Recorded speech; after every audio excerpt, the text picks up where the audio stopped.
2012, les salariés des entreprises de moins de 11 salariés vont voter. Important de le préciser. Vont voter pour déterminer l'audience des organisations syndicales dans les TPE. Et c'est la première fois. La loi 2008-789 du 20 août 2008 portant rénovation de la démocratie sociale a instauré de nouvelles règles de représentativité des organisations syndicales. Elle a mis en place un système de mesure de l'audience des organisations syndicales fondé sur leurs résultats lors des élections professionnelles. Mais ce système ne permet pas de mesurer cette audience dans les très petites entreprises, les TPE comme on les appelle, celles de moins de 11 salariés, dans lesquelles les élections professionnelles ne sont pas obligatoires.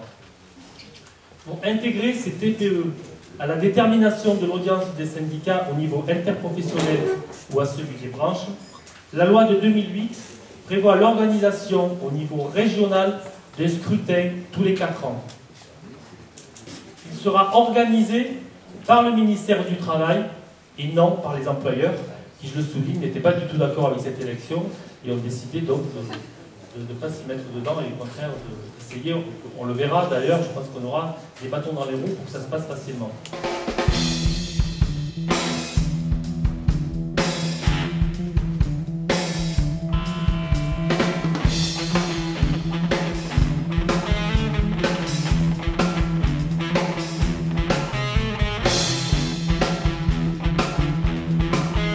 Les électeurs ne voteront pas pour des listes de candidats, mais ils voteront pour des sigles de syndicats. Seront électeurs tous les salariés des entreprises employant moins de 11 salariés au 31 décembre de l'année précédant le scrutin, donc au 31 décembre de l'année 2011, dans quelques semaines. Donc tous les salariés disposant d'un contrat de travail à cette date, âgés de 16 ans révolus, et ne faisant l'objet d'aucune interdiction d'échéance ou incapacité relative à leurs droits civiques. Seule exception, les branches concernant exclusivement les professions agricoles. Pour ces dernières, l'audience sera appréciée au regard des suffrages exprimés aux élections aux chambres départementales d'agriculture. Ils ont voté donc il y a 2 ans, pour rappeler la campagne qu'on a menée et l'élection où on est sorti renforcé. La liste électorale sera établie par le ministère du Travail sur la base des fichiers des entreprises et des données relatives aux salariés portées par celles-ci sur leur déclaration sociale transmise par les organismes ou par l'URSSAF. Les électeurs seront répartis en 2 collèges, les cadres et les non-cadres, en fonction des informations relatives à l'affiliation à une institution de retraite complémentaire portée sur les déclarations sociales. Le scrutin aura lieu par voie électronique et par correspondance. 2 moyens de voter. Voie électronique et vote par correspondance. Les employeurs seront tenus de laisser à l'ensemble des salariés le temps nécessaire pour voter depuis leur lieu de travail. On sait ce que ça peut donner dans des TPE, on l'imagine en tout cas. Et seront tenus aussi, les employeurs, de laisser aux salariés désignés dans le cadre de ce scrutin en tant qu'assesseurs, délégués ou mandataires des organisations syndicales candidates, le temps nécessaire pour remplir leurs fonctions. Ce temps devra être considéré comme temps de travail et payé à l'échéance normale. Là aussi, je pense que l'on aura pas mal de travail pour veiller à ce que ces 2... Les électeurs recevront le matériel de vote par correspondance du 3 au 23 novembre 2012. Le vote par Internet se fera du 28 novembre au 12 décembre 2012. Je rappellerai sur le vote par Internet, quand on voit les difficultés comme par exemple les personnels de l'enseignement, les personnels enseignants pour voter par voie informatique aujourd'hui, les barrages qui sont faits, les difficultés pour accéder, la problématique où tout le monde n'a pas un accès à Internet en permanence à la maison, je me demande comment vont faire certains salariés d'entreprises de 1, 2 ou 3 salariés qui n'ont pas Internet à la maison, pourra accéder à ce vote par Internet. Donc là aussi, il faudra qu'on innove, peut-être mettre à disposition de chacune de nos UL des bureaux de vote Internet, ça permettra de leur dire, vous pouvez venir voter sur l'ordinateur, dans la CGT, peut-être ouvrir nos portes de syndicats, pour leur permettre d'aller voter ou dans les syndicats, quand on aura un TPE à côté des boîtes. Voilà, on aura plein d'idées à travailler, le collectif, il essaiera d'y plancher. Et de même, Le 12 décembre, ce sera la date limite pour qu'ils envoient le vote par correspondance. Là aussi, c'est assez primordial si on les aide pour les votes par correspondance. Le dépouillement débutera le 18 décembre 2012. Il se terminera le 21 décembre 2012 et les résultats donc, seront proclamés officiellement le 21 décembre 2012.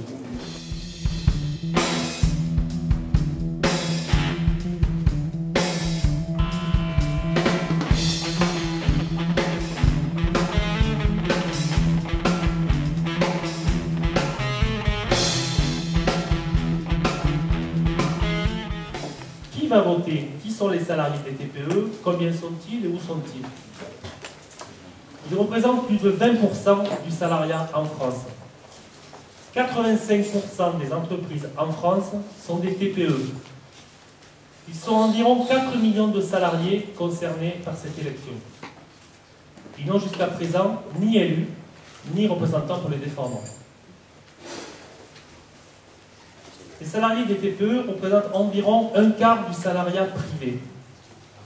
9% relèvent de l'industrie, 13% de la construction et 78% sont dans le secteur tertiaire.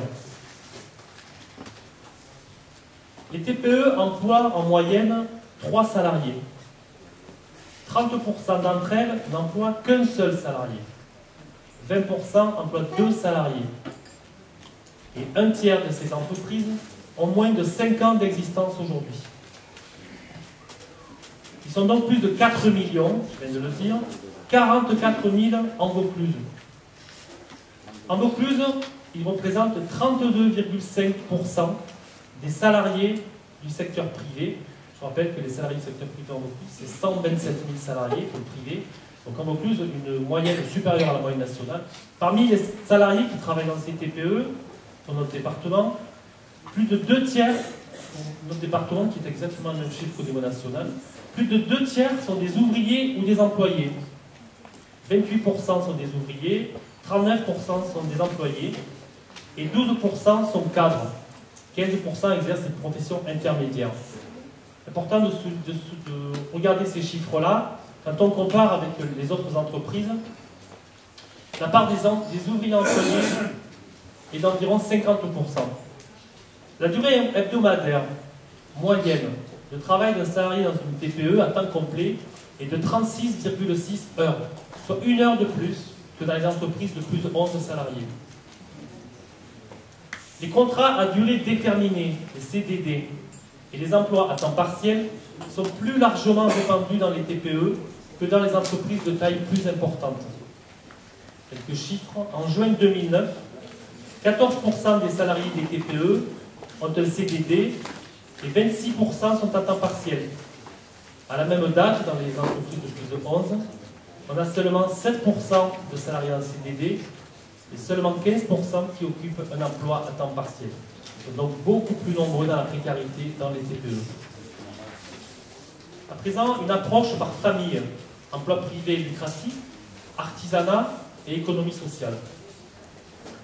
Dans l'économie privée lucrative, à partir des données de Pôle emploi et hors artisanat, nous avons environ 50% des salariés des TPE, soit plus de 25 000 en Vaucluse. Près de 40% relèvent du commerce ou de l'hébergement-restauration. Et dans l'artisanat, qui dépend aussi de l'économie privée, à partir d'une étude du ministère de l'économie, on a environ 12 000 salariés du Vaucluse qui dépendent de l'artisanat, des TPE d'artisanat.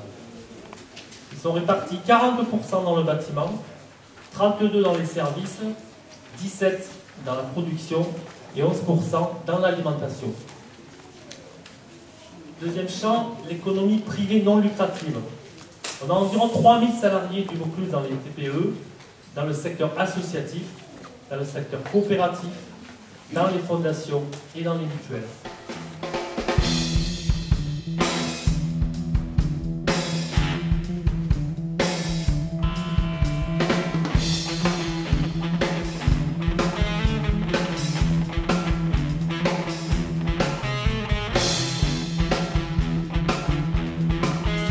Pour tous ces salariés, quels qu'ils soient, notre premier objectif va être de les convaincre de voter. Ils risquent de ne pas percevoir l'enjeu pour leur propre situation au travers de ces élections. Malheureusement, ils travaillent tous dans un champ où nous sommes quasiment très peu implantés. Cela va demander à notre organisation CGT, à nos organisations territoriales et de branches, de mettre en œuvre de nouvelles pratiques syndicales en lien avec ce type de salariat. Ces élections vont nécessiter un engagement important de tous les militants et de toute notre organisation de la CGT. De l'investissement de chacun va dépendre la force de tous. En Vaucluse, 6300 entreprises dans le secteur privé, 5500 sont des TPE. Comprenez bien que 5500 TPE, ça ne pourra pas relever du seul suivi de 7 secrétaires d'UD et de 11 secrétaires généraux d'union locale. Ces élections devront revêtir la même importance dans nos têtes de militants CGT que pour les prud'hommes ou pour d'autres campagnes que l'on a menées dans le département et devront être prises par le même pied. Elles seront un de nos points forts de l'activité militante 2012. Mais avec un élément qui nous péjore un peu, je l'ai déjà dit, j'insiste, nous ne sommes pas du tout implantés dans ce secteur. Il va falloir utiliser le corps à corps, le bouche à oreille, et utiliser tous les moyens pour pouvoir aller communiquer en direction de tous ces salariés qui sont, je le rappelle, je l'ai déjà dit tout à l'heure, mais souvent 1, 2 ou 3 dans les entreprises. Donc, ce que j'ai dit. Le rapport, c'est bon. Pas dit bouche à bouche. Pas dit bouche à bouche. Il va donc falloir mettre les bouchées doubles.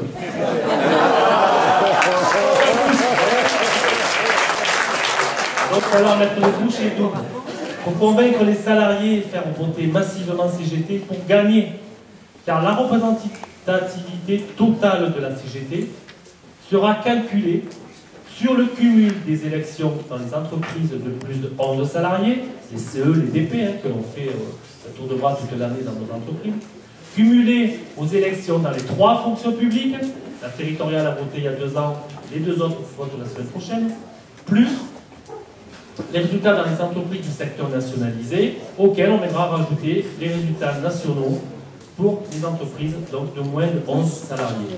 Donc on aura plus la chambre d'agriculture pour les salariés du secteur agricole. Donc ça sera un moyen de calculer le poids réel de la CGT dans le paysage national. Un des premiers travaux que l'on devra impérativement mener sera de réaliser une analyse plus fine de nos bassins d'emploi afin d'être plus en capacité de comprendre qui sont ces salariés et surtout où ils sont, et ainsi de mieux s'adresser à eux pour les convaincre de l'intérêt de voter CGT. Nous aurons donc à faire un gros travail en matière de communication spécifique.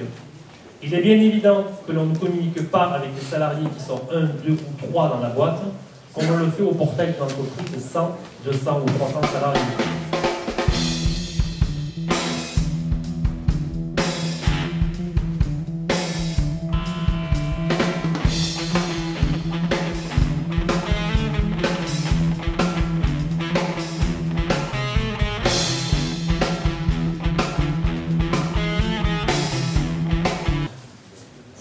Un tiers d'entre eux, les salariés des TPE, sont insatisfaits pour leur avenir professionnel et 50% souhaitent ne pas bouger de situation. Un salarié sur 2 pense que malgré quelques moments de tension, les relations sont normales avec l'employeur. Pourtant, parmi les sujets les plus préoccupants, on trouve à 74% la revalorisation des salaires, à 68% les conditions de travail, à 52% le respect de la réglementation du travail. Un tiers de ces salariés se débrouillent seuls en cas de difficultés professionnelles. Pour négocier avec l'employeur sur leurs principales préoccupations, ils expriment le besoin de se faire représenter à 60%, mais pas forcément par un syndicat. Ils sont moins de 1 sur 2 à faire confiance aux syndicats. Certaines de ces préoccupations sont même des sujets de discussion tabous avec leur employeur, comme l'évolution des carrières à 45%, les salaires à 40%, la formation à 32%. Voilà, chers camarades, le compteur est lancé. Nous sommes à J-434 de ce nouveau grand rendez-vous avec les salariés. Nous n'avons plus qu'à nous lancer dans la bataille pour faire en sorte que ceux qui n'ont jamais eu l'occasion de se prononcer démocratiquement dans l'entreprise puissent enfin le faire. Merci.